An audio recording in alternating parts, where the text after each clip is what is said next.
Lecture du premier livre de Samuel. Il y avait dans la tribu de Benjamin un homme appelé Kish. C'était un homme de valeur. Il avait un fils appelé Saul, qui était jeune et beau. Aucun fils d'Israël n'était plus beau que lui, et il dépassait tout le monde de plus d'une tête.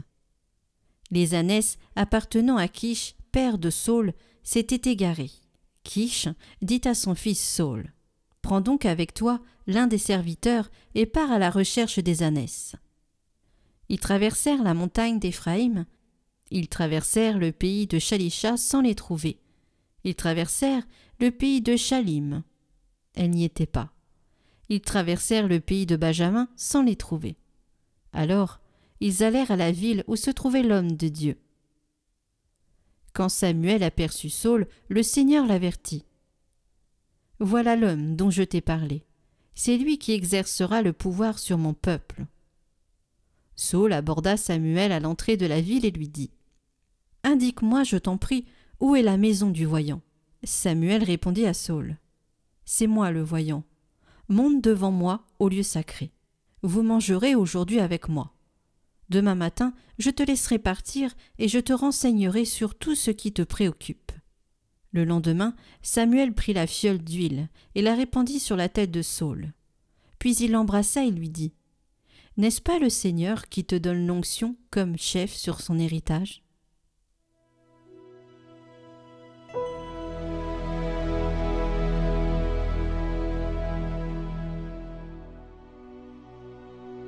Seigneur, le roi se réjouit de ta force.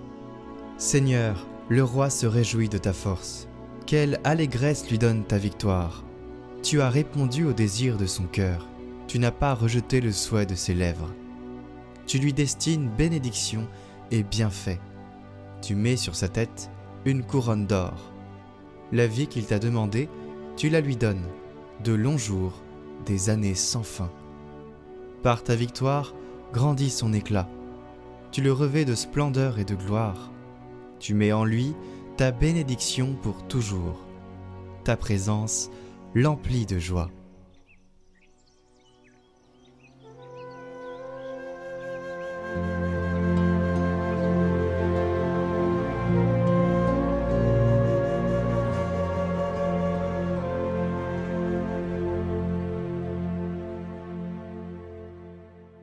Évangile de Jésus-Christ selon saint Marc.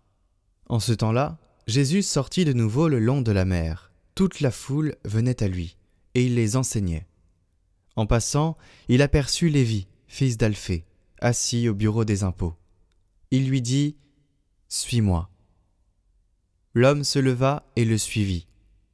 Comme Jésus était à table dans la maison de Lévi, beaucoup de publicains, c'est-à-dire des collecteurs d'impôts, et beaucoup de pécheurs vinrent prendre place avec Jésus et ses disciples, car ils étaient nombreux à le suivre.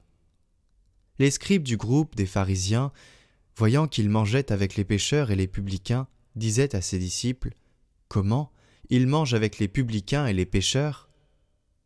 Jésus, qui avait entendu, leur déclara: « Ce ne sont pas les gens bien portants qui ont besoin du médecin, mais les malades. Je ne suis pas venu appeler des justes, mais des pécheurs. »